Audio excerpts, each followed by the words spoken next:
Hi, I'm Tim of the 1916 Company, announcing our all-new 1916 Company app. Check out our all-new community features, including wrist time, where you can log the watch you wear, how often you wear your watches, and see a graphical representation of how you use your collection. But wait, there's more, because this wrist time feature allows you to post in real time to our live feed of user wrist shots. Our community functions also include professionally moderated discussions, all sorts of views, debate, insights into what people want to say about the watches of our times, and all your favorite features are coming back, including media, editorial from Jack Forster, video from yours truly. You can continue to build your online collection and your wish list, plus all the commercial features are back. Buy, trade, and sell through the app, browse our global inventory of pre-owned and new watches. A wrist shot could begin the process of a trade or a purchase. Find the 1916 Company app on the Apple App Store and Google.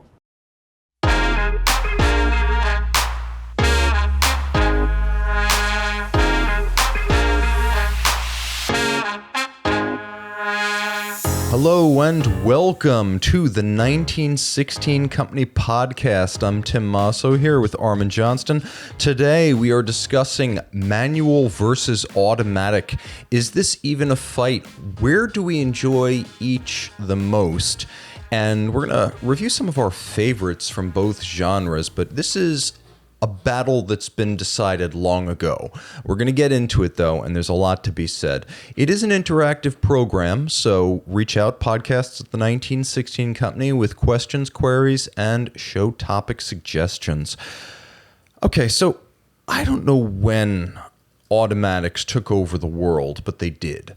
They first rose into the mainstream in the 1930s with, among other things, bumper automatics and Rolex's rotor winding systems became quite prevalent in the 50s as many companies in the post-war era rolled out initially bumpers and then later, as the patents on the Rolex system expired, rotors, and in a few cases micro rotors, and became pretty much standard issue for sports watches in later years.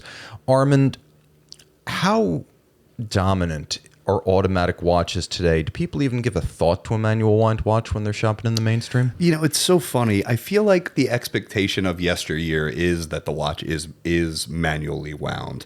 And now I feel like the expectation of today is that the watch is going to be automatic. You know, when discussing with clientele who are maybe not as orologically versed as, some of us fellow watch nerds out who there. Who do it full time. Exactly. Yeah. I find when you're talking about a piece that is manual, you specify that it's manually wound versus an automatic timepiece, which generally, unless the conversation goes in that direction, people have an understanding it's going to be a kinetic machine.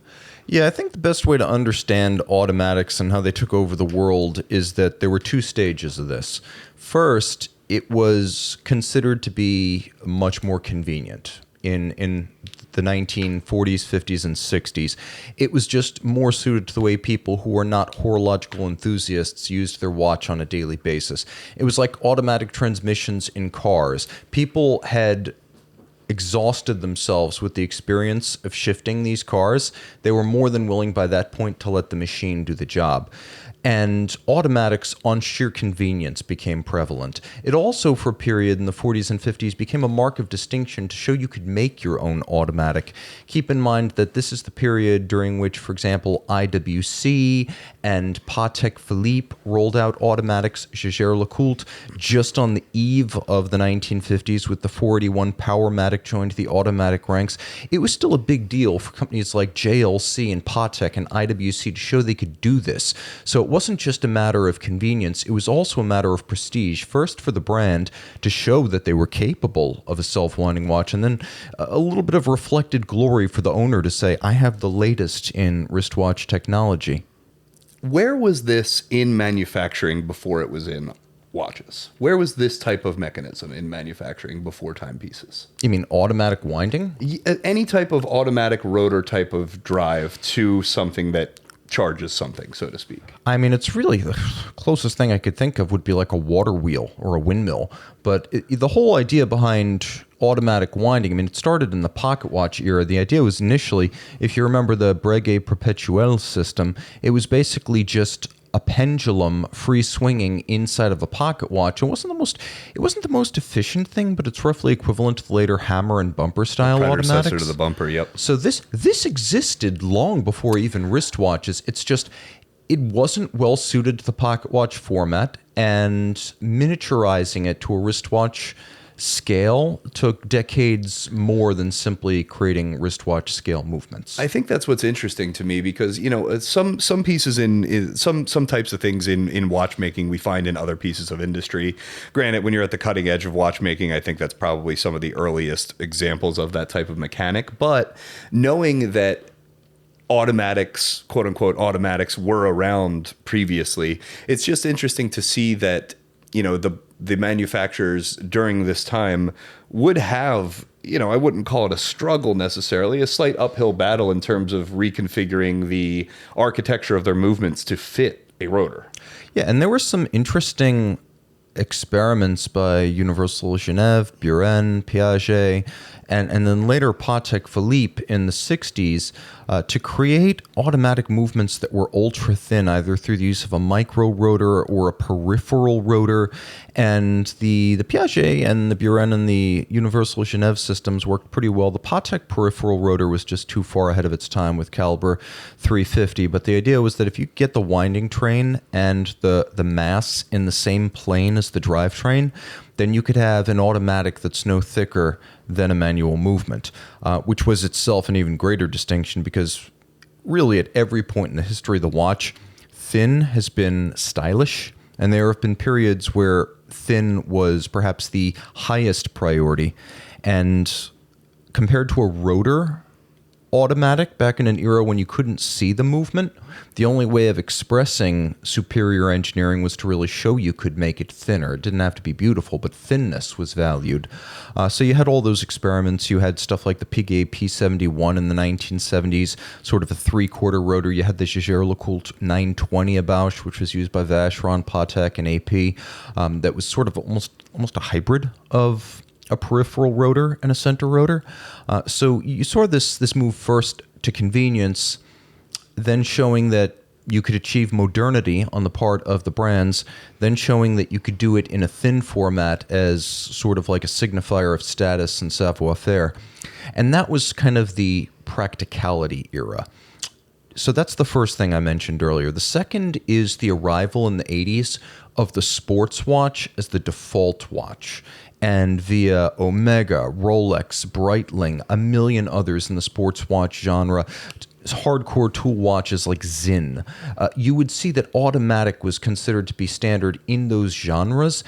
It's just that those genres took over the world. All of a sudden, a Seamaster, a Submariner, was something you'd wear with a suit. You'd wear it to an office. It wasn't something for a diver or a salvage engineer. When you were talking about thinness earlier, I was just kind of going down a mental rabbit hole, wondering if the differences in tailored clothing and differences in styles and fashion trends had any effect on what's available to wear. I don't think that they did. Obviously, not a direct one anyway. But it's just so funny to see, as the late 70s and 80s came around, sleeves got a little looser. There got to be a little bit of extra material on clothing, and watches did get thicker and bigger, and that just kind of continued. And it's just interesting to see an entire industry coming from something where, thin, complications, all of these things are important, changing so fundamentally in really a short time. I think one of the interesting characteristics, in terms of clothes actually having a big impact on watches themselves, far and away the greatest influence was in the late Northern Renaissance when the adoption of petticoats encouraged the adoption of pocket watches because the coats had pockets. Yep. And that was a big deal. Prior to pocket watches, people had these portable clocks that were sort of the first watches, but they weren't quite watches. Carriage clocks, the hanging clocks. Exactly. Miniaturized clocks. But I would say that one of the characteristics of modernity, if you look from, let's say, the 18th century to the present, just take a look at the vernacular of dress. Every place from the office to everyday life. The illustrations and then the photos show less and less clothing. Like we're on this arc towards wearing less and less clothing. Part of that seems to be that society has become less formal. Women can dress normally. I would also say that the arrival of widespread climate control means that we're less bound to clothing that's driven by weather requirements. And, you look at pictures of people in the early 1900s and, they're going out in their Model T Ford and they're just covered in clothes. Multi-layers. Layers. Wool. The way you would dress up for an opera today. And just less and less clothing was a move towards more casual attire. And so by the time you get to the 1980s and we're coming out of the quartz crisis, these sports watches, which are almost universally automatic, are now appropriate because we've been dressing down for so long that you can now go to the office and wear a dive watch or a pilot's watch or some sort of engineer's timepiece or something for cave explorers. But I mean, if you look at Omega, if you look at Breitling, this idea that you're going to wear a chronomat casually, but also to work, you're a lawyer, you're going to wear this in court? Really?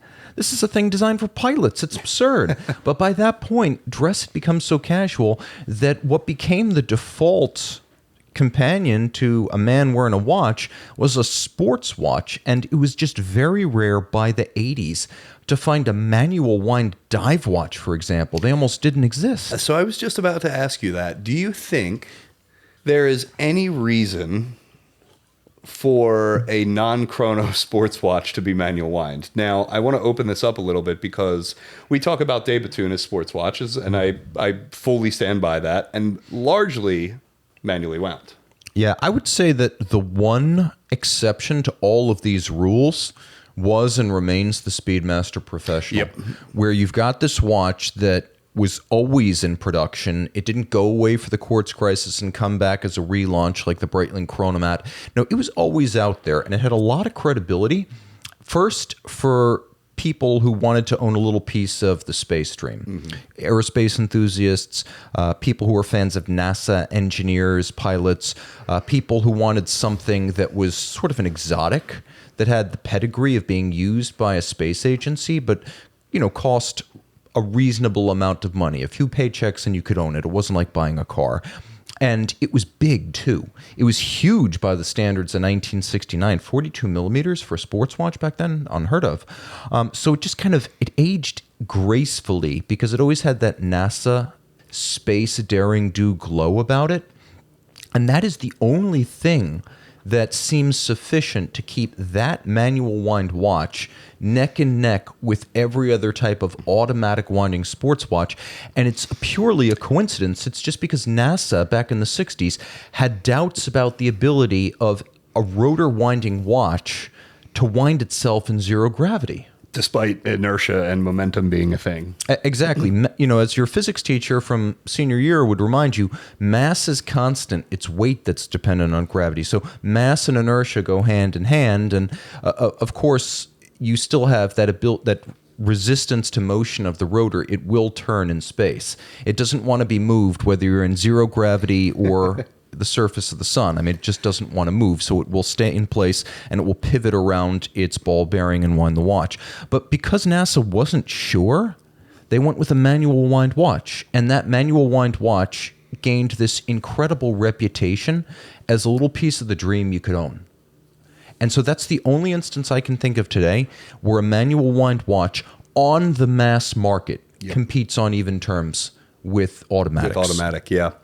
It's interesting. I think, as a watch enthusiast, I think I'll make excuses for manually wound chronos, but almost nothing else. And I like a manually wound perpetual, like a 5270, a 5970.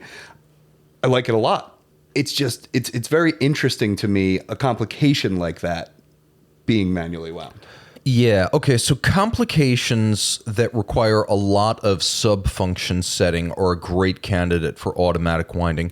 If you've got a complex calendar, if you've got a watch with many geographic regions, an example like the Moritz Grossmann Universalzeit or Konstantin Chaikin once did a watch with every single one of the Russian time zones. Like when you've got something that requires, or if it's got celestial complications that require more than just common sense to set, it makes a lot of sense to have automatic winding. And I think that's a clear-cut instance.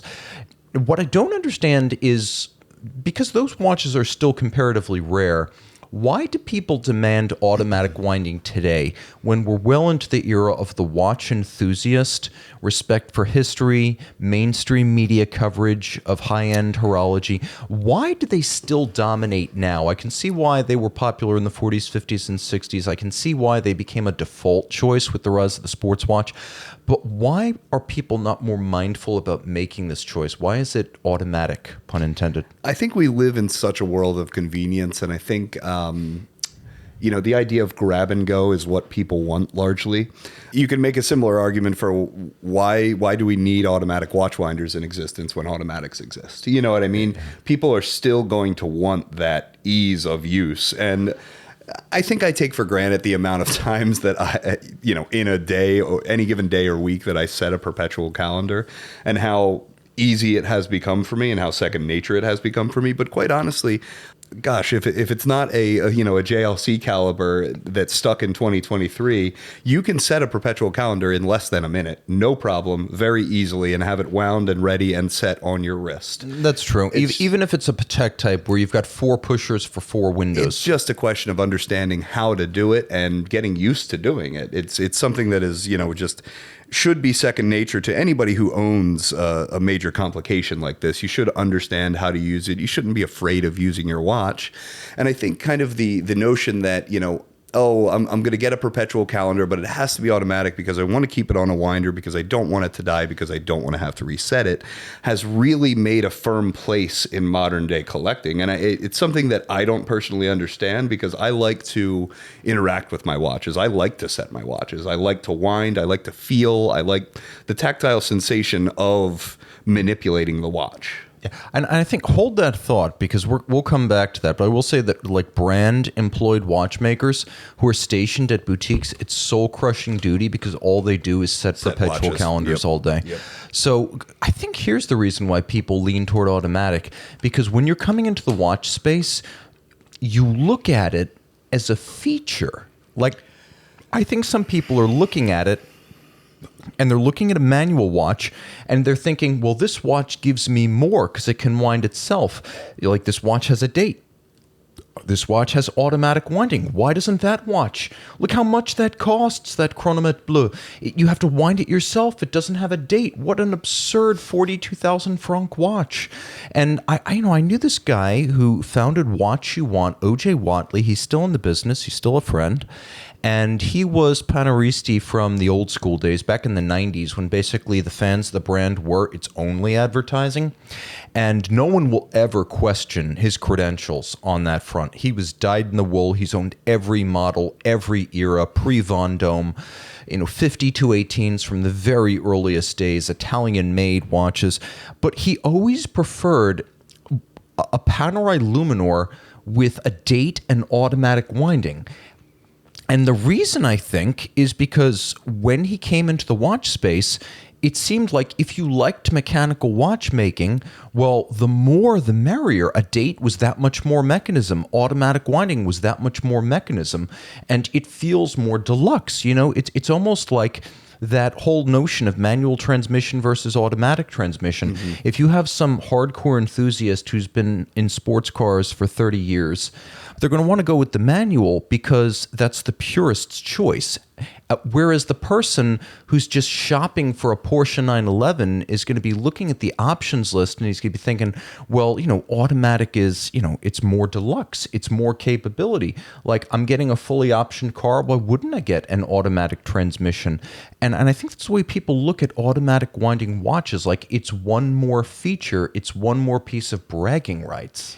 I think you nailed it with that. I think you also kind of uncovered why, despite the echoes in the watch community of wanting no date, do dates still outpace in popularity significantly. Yeah, I think both the automatic and the date, in addition to being, quote, more, they're both practical. Yep. I don't have any problem winding my watch. There was some comment on my Instagram the other day. Someone was upset that a watch I featured was automatic winding, and I think it was like a Patek Philippe 5520, which is a alarm with a minute repeating striker. So it's basically like a strike governor, a repeater gong, and a separate strike barrel for running the alarm. So it was basically an alarm that worked like a minute repeater.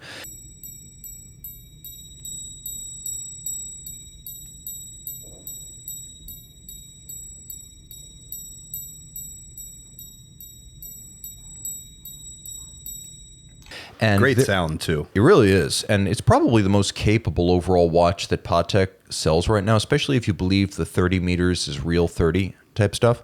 Again, in theory, now it's automatic. It's got an alarm. It's got a travel time function. It's fully loomed, and you can swim with it.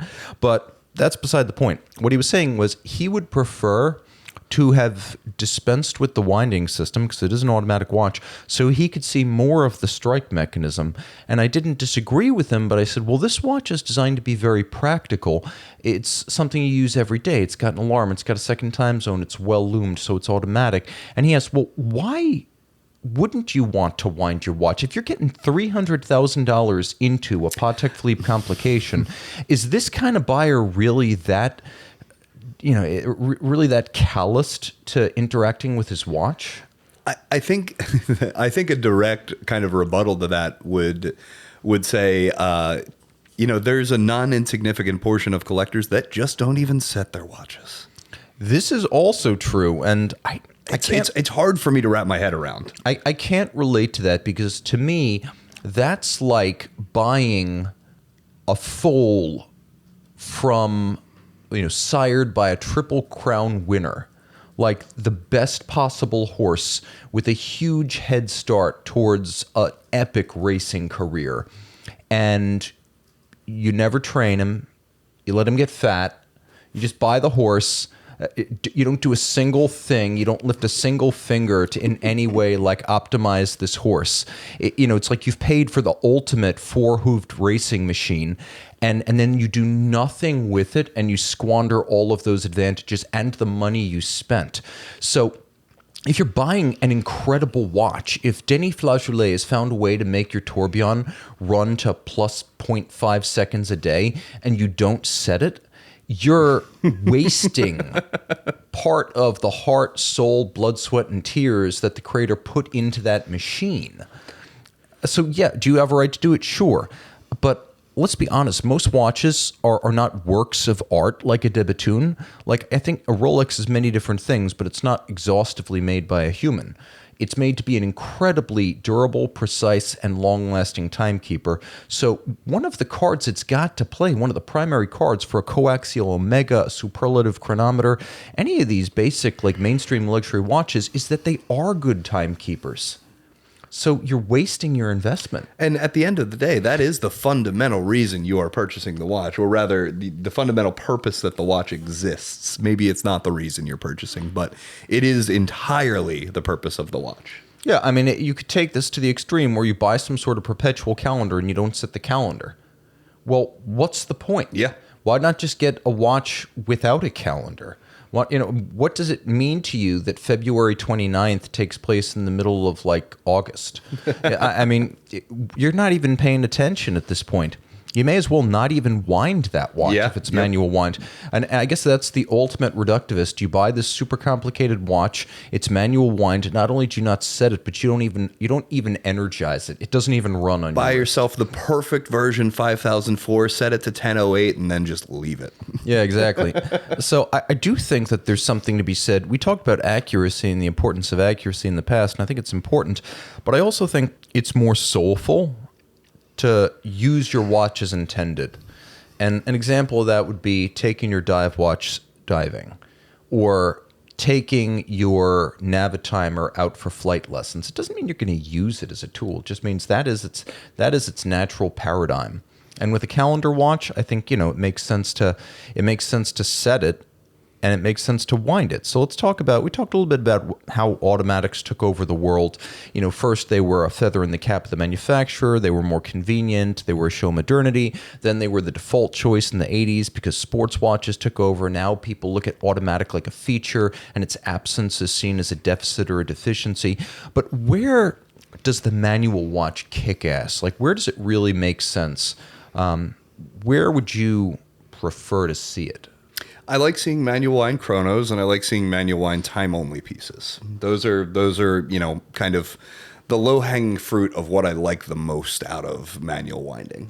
It does seem like, for whatever reason, dress watches, which are simple time-only watches in many instances, 2 hands at most 3, they do seem to be like one last bastion of manual winding, arguably the most sought dress watches in the world. The Regep Chronomètre Contemporain 2, the Philippe Dufour Simplicity 2nd generation, the F. Pigeon Chronomètre Bleu. These are all, and almost every, not every, but almost every application piece, Patek Grand Complication, these are manual wind watches. And I think part of it just comes down to tradition. The person who's shopping for that kind of watch is more likely to be a connoisseur with highly refined tastes that are not accidental, but choices he's made. And also, because dress watches are more elegant when thin, a manual wind movement is still a better match for that. Without a doubt. And, to kind of borrow from our conversation earlier, the peripheral rotor is something that fits in very nicely to a very thin dress watch, and just kind of it's my favorite automatic, I think. Yeah, so if you look at Bulgari, which has made a show of ever thinner Octo Finissimo models since 2014 when they first debuted the type, they have used peripheral rotors to keep the watches thin, and micro rotors as well. It does take a lot of engineering muscle to do that yourself. Bulgari has that. I would assume that Regep, even with his one engineer in-house, probably doesn't have the financial muscle or the industrial base to build a peripheral rotor from scratch. So it's still easier to build a manual wind watch. And I'll be honest about something else too, that dress watches are traditional. I think one would argue that formal styles were really the first purpose-built wristwatches. Sure, you had officers' conversions from pocket watches, things like that, but the dress watch was really the original watch. And in addition to being more formal, I think it's a throwback style. I think the kind of person who's going to wear a tuxedo with a bow tie is wearing a dress watch for sure, and it's going to be manual wind. Yeah, I would completely agree with that. Yeah, and I think, and it's probably going to be modestly sized. Yeah. Elegance, tradition, a thinner profile. Dress watches, that's where this really makes sense. F. Pigeon has opined that it's very difficult to make an automatic that keeps chronometer grade time.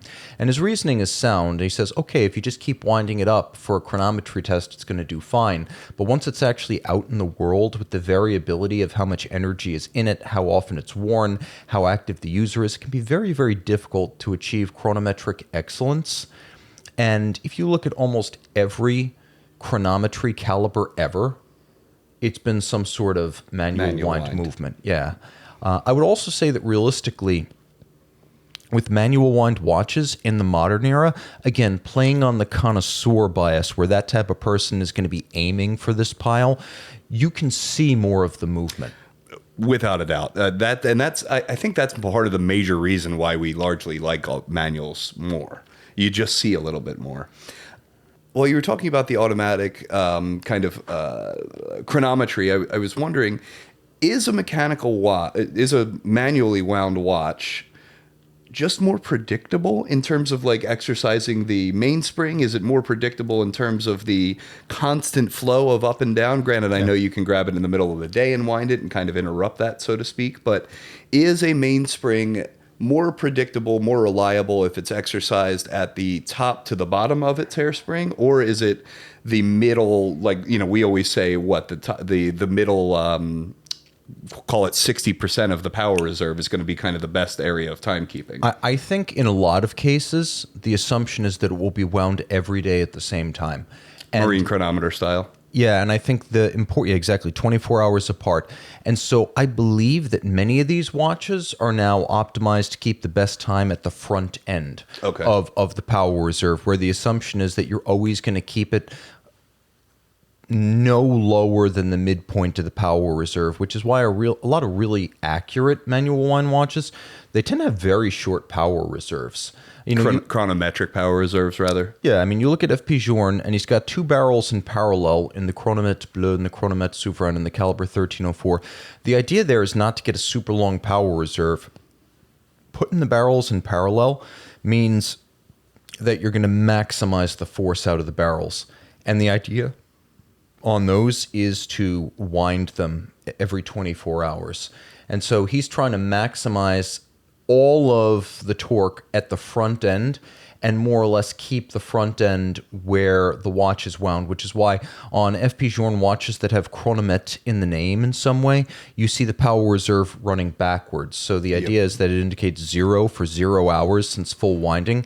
He wants you to keep it as close to 0 as possible, again, marine chronometer style. So I do think with the manual wind watch, you're not going to see these huge, especially with ones that are geared towards chronometry, you're not going to see these huge power reserves. And that's why when the IWC Big Pilot's watch and the Caliber 5000 and the Portugueser came out in the early 2000s, the watches were so big that IWC engineers assumed that there could be a huge amount of variability since you'd presumably wear it on the weekend. And then you wouldn't wear something that big during the week. You just put it aside. You'd pick it back up the next weekend. So the idea was that it would wind itself up, and initially it would gain a ton of time. But through that flat period, Monday through Friday, it would start slowing down and losing time. So over the course of a week, this 7-day movement would have ebbs and flows that equalized and netted to 0. But the problem was people wore them every day. Right. And they wound up with issues relating to the watches running 10 to 20 seconds fast a day. And they really didn't fix that until the twin barrel version, the 52000 series in 2015. So really long power reserve watches don't have a great accuracy track record. And B, the variability of automatic winding forces the designers to make a lot of assumptions that may not square with reality. How do you feel about something like the Longa 31? It's an interesting watch because it represented the best answer to a question circa 2007 when it was first announced. So this idea, how do you deal with a very long power reserve watch? And Longa's answer was twofold. One, make it huge. So you have these gigantic barrels, and each barrel is like the size of a quarter. Literally. US quarter. Yeah. Stacked on top of each other. I think the barrels are like 25, close to 25 millimeters. They're huge. Mm-hmm. And, you're looking at mainsprings that are meters long. Now, because there's going to be so much energy built up, it would crash and destroy a normal escapement. So there's a remontoir, so those barrels can never directly power the escapement. So the answer to this question back then was A, a huge amount of power reserve, and B, some sort of constant force device to save the escapement from all of that energy. Now today with Haute Rive, we have a manual wind watch that has a power reserve that is comparable, and it's one big spring in a barrel that's essentially one and the same as the case of the watch. So it's impressive, but it's no longer necessary to have something as freakish as the Longa 31 to get that kind of power reserve. And of course, Vacheron has its own answer to this question with the twin beat, where you've got two different escapements, two different rates, and one could go for weeks and weeks and weeks. And that's a really interesting answer to that question. I've gone back and forth on that Vacheron in particular. Obviously, it's a mechanical spectacle because it goes from what, 1 to 5 hertz? Is that the? I mean, it's like 1.2 hertz, I think, at the low level. And oddly enough, that I believe the low frequency escapement on the twin beat, I think it's the low frequency. I think it's Vacheron's first application of silicon in a watch. Interesting. So I'm pretty sure it's the low frequency escapement to create less oscillating mass and suck up less energy, but it's one of the two. So you've got a regular beat, and then you've got a perpetual calendar, and then you've got this sort of standby mode where the watch can't be handled, but it'll be almost like in an induced coma until you pick it up and activate the high rate that's designed for daily use. It's in the Vacheron ICU during that time. It's a little that's the part that's just like, well, okay. Yeah. But in fairness, I guess you can't really handle your watches on a winder. No, I mean, I guess this is sort of where we try to like bring it back to manual wind versus automatic, and we talked about the connoisseur's choice being the manual, and then we kind of went pretty far down that rabbit hole. But all of it has a point. The point being that with manual wind watches, regardless of the power reserve, the intention of the designer is almost always that you wind it every day, regardless of the power reserve. That's how they're optimized these days. Whereas with the automatic, you don't know what you're going to get. And F.P. Journe once said you couldn't make a real world chronometer out of an automatic watch because there is just too much variability. And his solution to that with an automatic with the Octa caliber was a meter long mainspring that is super thin. It's super thin, but it's super long. And he optimized it to have basically a flat torque curve from the point of 120 hours energized to about 20 hours remaining. But here's the thing. He rates it, and actually it's more, about 40 hours remaining. He rates it for 120 hours, but the watch will run for 160. So you see, even on some of his dials, it'll say 0 to 120, and that's the power reserve. He wants you to keep it in that range because he was able to get the torque curve of that spring to stay flat for 120 hours. And so it didn't matter what the state of wind was. As long as you kept it above that, it didn't matter that it would have the variability of an automatic. You would be getting consistent timekeeping like a manual. And so that's why the Octa has a 160-hour reserve, but it's only rated for 120. And that was his solution to that. Again, that chronometric reserve. Exactly, and that's a common thing in watchmaking, although it's very rare for brands or watchmakers to achieve 5 days. Yeah, that is remarkable. To keep it totally flat for 5 days. So now manual wind watches, here's where I really want them. I want my expensive watches to be manual wind. I want watches like that to be very personal. I want to interact with them every single day. I don't want it to be a default option, something I pick up thoughtlessly. I want every day to be mindful. With my Duomet chronograph, my black dial, white gold JLC Duomet, first of all, that was the most accurate watch I ever owned. It would run consistently, even with the chronograph on, plus 1 second a day or better. Really great watch. Delivered on every promise JLC made, and I loved winding it in both directions because that's a watch where you wind in two directions because it's got two different mainspring barrels for two different drivetrains. Beautiful movement. I love winding it. I love watching the barrels turn in different directions. That was, to me, the greatest manual wind watch JLC ever made, and JLC has made some great ones. My Master Ultra Thin 34, where I had the caliber 849, 1.85 millimeters thick, you can't do that with a rotor automatic. And I used to love looking at that little jewel, that little sub 2 millimeter thick jewel. I loved winding it every day because it only had a 36-hour power reserve. We've talked a lot about the thinness of manuals versus automatics, but what is this? I speak of this because I have the smallest manual caliber up. It's a JLC caliber 101. But what is the smallest automatic caliber that's out there? It's got to be something like a 26 Datejust has to be up there. Well, there's some really tiny movements out there, and a lot of them are old automatics for ladies' watches. Yep. So, you take a 26 millimeter Rolex Lady Datejust, and the movement in there is even smaller than the watch, and it's automatic winding. That's getting down there. That's getting down to sub 20. And reliable automatic winding. And they actually, according to the people who ran the chronometer tests, those tiny Lady Datejust movements ran really well. They do. They run. It's remarkable. I believe if you want to Google this, you can prove me right or wrong right on the spot here because we got our computers. But I want to see that the ETA 2512, I want to say, that they use in the Azimuth twin turbo, where you have these two cowled, these two cowled separate time zones. There's two movements in that. And so I think they're both about the size of a marble, but I think the movement is an ETA 2512, I want to say. And those movements have to fit in these tiny little cylinders that are basically like the cowls of instruments in a car. I mean, it's a tiny little movement, and two of them go into the azimuth twin turbo. So let's see here we go. What is the diameter of that caliber? Because I'm going to say it's probably about as small as these things get. Casing diameter 17.2 millimeters. That is small. Yeah, Valjoux 7750 is 30. A 2824 or 2892 is 25.6. So those are your reference points. And a 6498 is 36.6. So, you could consider the 6498 the pizza, and then the 2512 like the pepperoni. The 2671 is also a very small one as well. Tudor's used it in some of the 22 millimeter Prince pieces.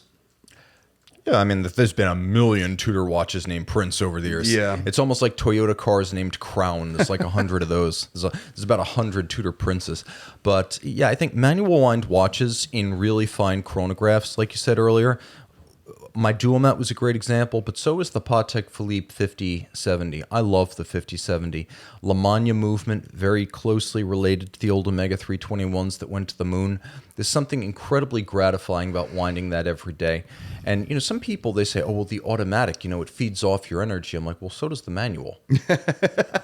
I mean, neither one of them just like summons energy from the ether. You're either going to turn the crown or you're going to wear it. Yeah, you could argue that the manual is more direct summoning your energy, I think there's no reason today to not wind your watch every day. Once upon a time, you might have thought that, okay, it could undermine the case seal. But seals are so good today, and in general, manual wind dress watches don't see a lot of action, like where the wind and the waves meet. So I like winding my watch every day. My two best watches, the DBD that I'm wearing right now and the Garrick S6, they're both manual wind watches. Those are the finest watches I own. My automatics, they're all great pieces, but you're talking about like La Joux G100s or various ETA 7750 and 2892 or 2824 type calibers. They're great and all, and they're great when you have like your dual time azimuth Mr. Roboto and you're traveling. But even then, I got to be honest, a lot of automatic watches, this is the hustle. If you're not active enough, they're going to stop anyway. And it's so funny. We've had clients complain about that. We've had to explain, ask, hey, do you work at a desk? Yes, I work at a desk. Okay, do you get up from your desk often? No, I'm generally glued to my desk. I'm somebody who understands that very well. I try to stand up and walk around, but I am glued to my desk a lot. So yeah, sometimes you don't move enough. Guys, you got to know this. If you're thinking you're going automatic by default, fact, I've had so many automatic watches that stopped constantly. My JLC Grand Memovox, a platinum perpetual calendar alarm, the driver caliber pulling the perpetual calendar movement along.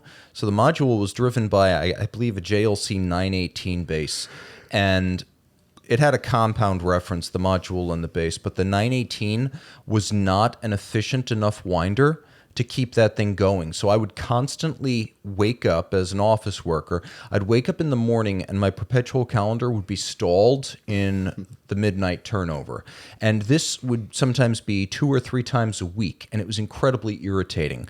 With my azimuth Mr. Roboto, I believe it's like a 2836 or something inside, which is basically a 2824 type of architecture. When I'm traveling with that watch, I give it about 20 turns a day just to make sure the 2 time zones keep on going on. Because if I'm dependent on that thing to like make phone calls or connect with business associates overseas, I need it to keep running. Yeah. And so you will find if you go into automatics because you think it's going to make life convenient, or if it's going to be a fail-safe against the stoppage of your watch, you're going to often find that many automatic watches need to be manually wound on a regular basis, sometimes even daily, to avoid stopping. And it's something that I'll tell people, if you're very active every single day and you wear the watch every single day, you're still going to have to wind it probably once a week. And it's the type of thing, speaking personal watches, I pretty much wind my personal watch, whether it's, whether I'm wearing my GMT or my Daytona, every time I wear it. My GMT gets a tiny bit more wear especially in the summertime, Daytona in the wintertime. And I feel like I still wind my Daytona every single time I wear it, regardless of whether or not it's running. And that has screw down crown, as does the GMT. So that's the other aspect of this. I could see an argument for the screw down crown being, that's one extra step. Again, it takes less than 30 seconds. It's a very small step. And once you get used to it, once it's part of your routine, it is nothing. Yeah, I also think that realistically, think about how many watches you have. Let's say you've got 10 watches, and I know many of you out there have more. But unless they're all tumbling on a winder, you're going to have to manually wind that watch when you pick it up and set it up again. So whether it is your manual wind Patek 5172 chronograph grinding to a halt when it's in your safe, or an automatic winding 5811, the bottom line is when you pick it up to start it again, you're going to have to manually wind it. So, there's no such thing as a set it and forget it watch unless we're talking about some solar powered thing that's connected to a radio, like a radio watch that's connected to an atomic clock's radio signal, and it gains enough energy from the sun to power itself for a year. Okay, maybe that's pretty close to a perpetual motion machine, but that's so far beyond the scope of what we consider luxury watches, I don't even think it bears repeating. Now, when it comes to, this is a topic we talked about somewhat recently. If you are gifting somebody, a non-watch person, a watch, you make it and you are intent on making it mechanical, it's an automatic, I think. Without a doubt. First of all, they'll be kind of impressed by it. Exactly. Yes. That is the main reason, I think, actually. The fact that they will be impressed by, again, this kinetic motion machine, like this kinetic energy machine. Oh, they think it's the coolest thing. Most people have never had anything but a battery in their watch. Yep. As soon as they realize that there's a little spinning rotor that winds the watch, it's going to seem almost like magic to them. And I know, because I was that person once. Same. Once upon a time, my uncle, who had a bit part in the Natural, he went out, he bought a transitional reference Explorer 2 during the 80s. So he was an actor. He was a character guy. He played cops and FBI agents and catchers and athletes and stuff. Kind of awesome. But his paycheck from the Natural, it bought him that Rolex. And when he showed it to me, decades later, he's like, "Oh yeah, and it winds itself. There's a little spinner in there that winds it up when you move." I'm like, oh, wow. Yeah, I still remember the feeling too. That seems so cool. It's like learning about magic. Yeah, it does seem that way. Now, of course, the more you learn about watches, the more you learn, it's not that traditional. Maybe it's not as attractive as a movement. But the luster fades. Even if you get someone an Oris with a 2824 or a Sleeta SW200 in it, they're going to turn it over and see that spinning red rotor, a movement that's as agricultural as a lawnmower. And yet they're going to see that little spinning rotor and they're going to be amazed and delighted. Yeah. So yes, get them an automatic. Unless they ask you for some reason for a manual wind watch, get them an automatic. Because they're going to think it's cool, but they're also going to look at it as a feature. And if you don't, they're going to be like, why didn't he get me a self-winding watch? And if somebody is not a watch person, and you're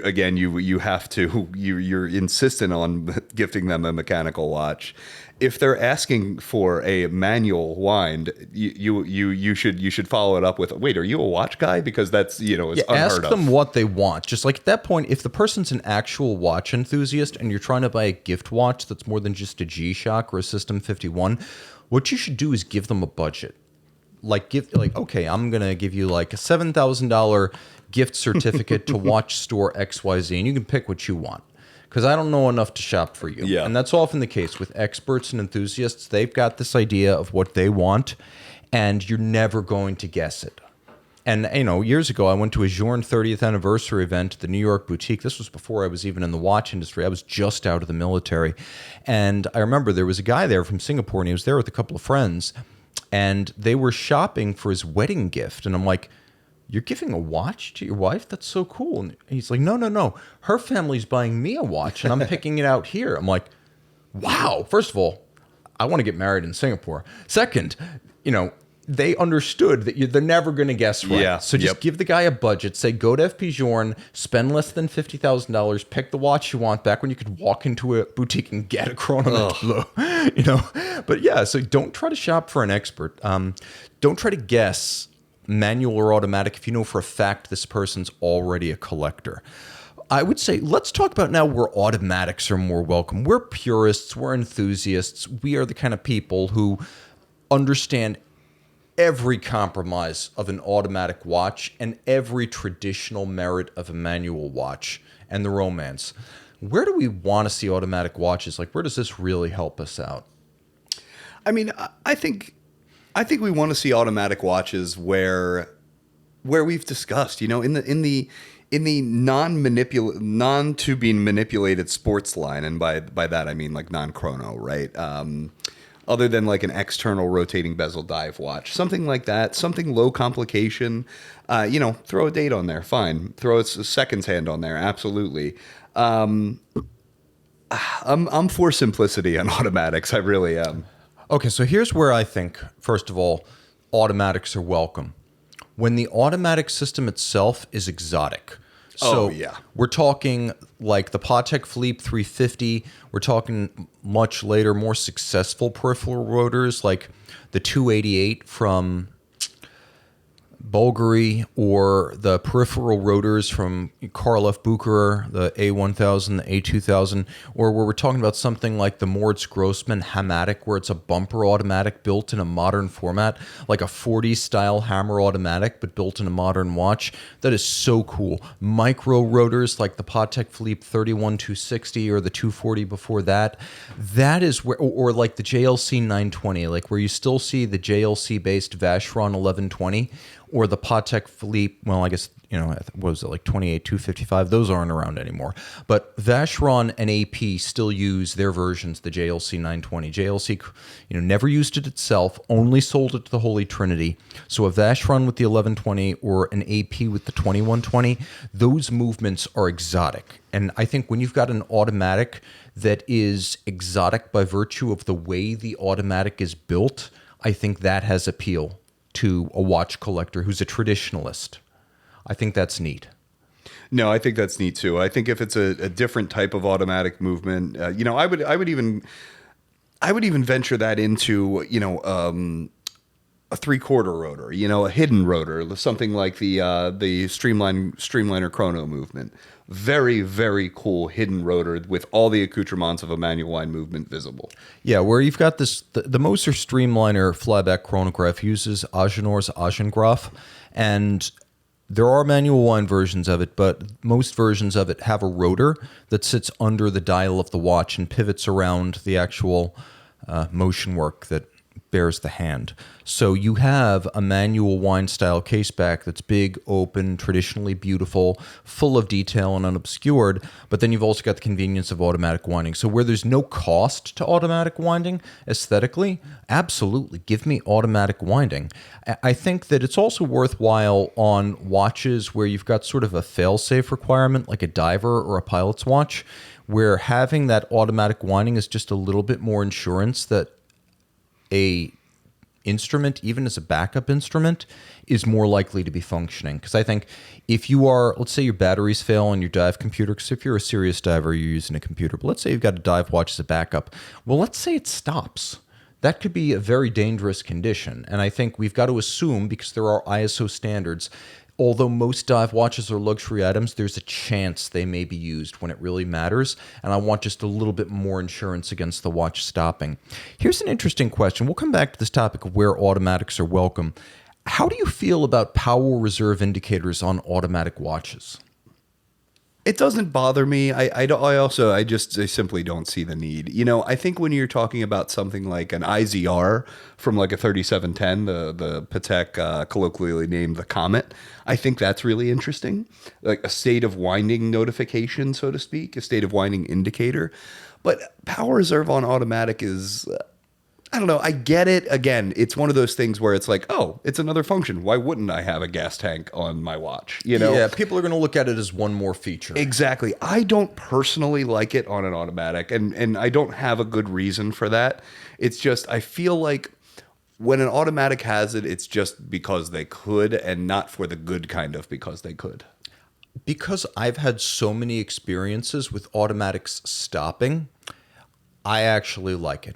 Like, let's take a look at one of those Panerai, Eric Klein, Valfleurier design movements, the 2000 series in-house Panerais from the mid-2000s, the first group of in-house Panerais. Those watches had up to 10 days of power reserve with automatic winding. Well, I would like to know if the watch is going to stop. Like, if I've got a 10-day watch that's down to 2 days of power reserve and I'm putting it down on a Friday or something like that, I want to know, am I going to have to rewind this when I pick it up and reset it? Because if so, then I'm just going to wind it now. I'm just going to wind it so that I can wind it and not reset rather than wind and reset. So if the watch is anywhere near stopping at the time I put it down, I want to know that, because there's a very good chance your automatic watch will just run down and down and down and down and stop. So this idea that it's redundant on an automatic watch because it's just going to wind itself back up, that doesn't quite hold true. A lot of times the winding will slow the rate that the mainspring depletes, but will not ultimately prevent it halting overnight. So if it's getting to that point, I want to know, and since it is such a common thing for an automatic watch to stop if you're not very active, then I do see a value in the power reserve indicator, and all the more so if it's a complex calendar like an IWC, 7-day perpetual calendar. Then I do see the point. If you did like have an ideal automatic watch such that just picking it up and putting it down 2 times a day would wind it perfectly, then you wouldn't need a power reserve indicator. But I do think that because the automatics fail so often to keep it going, there is a purpose here. I think you struck something too. I think there's a common misconception with automatic watches that you're totally golden to just wear, and we hit on this a little bit, but the way I describe it to people is, if you're relatively active, you're going to keep the power reserve at the level that it was when you picked it up. When you go ahead and go to bed at night, it's going to drain further. And then when you pick it up again, you're less roughly 25% of your power reserve, general power reserve, So you're constantly on a losing scale with automatic. The best way to describe it would be 1 step forward, 2 steps backward. Perfectly said. That 1 step forward will reduce your retreat, but you're ultimately retreating. And that power reserve is going to be topped up a little each day by the rotor, but not enough to prevent ultimate stopping of the watch. Yep. I would also say this. Now, this is the war crime of the battle between automatics and manuals. A decapitated automatic posing as a manual. The ugliest movements on earth usually start from here. Yes, they absolutely do. And it's also just the most unimaginative thing. Like, it's almost like, guys, just do a new caliber. Yeah, let me just be clear. I have this term decapitated, but you could also say it's like a bald automatic, because you wind up with this big, bare, nondescript mounting surface where the rotor and the leverage end of its winding train would be. And so you've got to remove that train. You've got to remove all of the screws and the pegs that locate that bridge and the rotor on top of the movement. And you wind up with this big nondescript expanse. And you go online, look up manual conversions of 7750s, manual conversions of the Zenithal Primero, manual conversions of the Frederic Piguet 1150. No matter how you decorate them, and you could decorate them beautifully, you've still got all of this empty real estate. It's like a housing lot that's been bulldozed.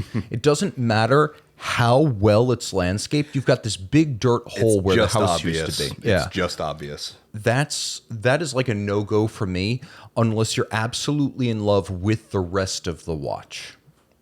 Like, if the dial side of it and the case are that lovable to you, you can live with it, but it is profoundly unnatural and it will never look right. Which is why the Agengraph converts so well to a manual wind chrono. Like, if you look at the Singer Flytrack, it's a manual wind version of the Agengraph, and it looks exactly the same as the automatic version because the rotor would be under the dial anyway. I like that watch a lot, actually. That's a good watch. Yeah. So that's sort of where I stand on converted automatics. So ultimately, I would say that most of my favorite watches in my collection, I like them because I know the people behind them, and I value that relationship. But my two best watches, my Garrick S6 and my de Bethune DBD, they are manual wind watches, and in my opinion, better for it. I love winding both of them. I love that interaction. I think once you go from that point where you're sort of like dating watches as a casual enthusiast to like married for life, albeit polygamous, that's where you really want those manual wind watches in your collection. And I think you'll have more and more of those. That's where the balance is going to shift as you move forward in your collecting journey. It's that it's the bell curve Jedi Master meme, right? Right. So there's nothing wrong with automatics. If that's what you dig and you want automatic with a date, don't let anyone slag you down that you like both automatics and dates on your watch. There's nothing wrong with that. It's just not where I'm coming from as a collector. So Armand, where do people look if they want to find us? You can reach out to me directly via email at armand@the1916company.com or on Instagram at it's me, Armand. And I am Tim_Masso on Instagram, where you can see all kinds of automatic and manual wind watches. And until next time, time out.